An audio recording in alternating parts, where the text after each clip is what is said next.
Një i moshuar është vrarë mëngjesin e sotëm në fshatin të Rovic të rrethit të Lezhës. Viktima Marash Kolndreu, 63 vjeç, është qelluar për vdekje me armë zjarri, teksa dilte nga shtëpia e tij. Ndonsa ishte dërguar me urgjencë në Spitalin Rajonal të Lezhës, Kolndreu nuk ka mundur të rezistojë plagëve të marra nga breshëria e plumbave të automatikut.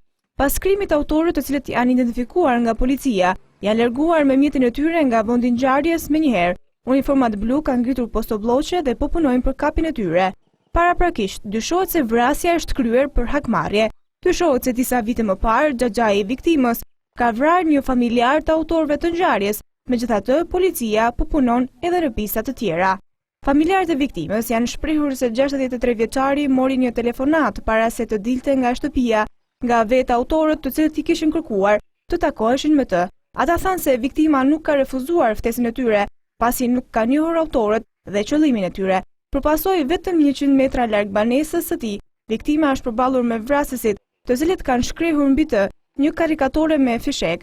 Sipas familjarëve, krimi është parë nga nipi i viktimës, i cili është vënë në ndjekje të autorëve, ndërsa policia tha se në vendin ku ka ndodhur vrasja nuk është gjetur asnjë gozhoj arme për të fshehur provat e krimit.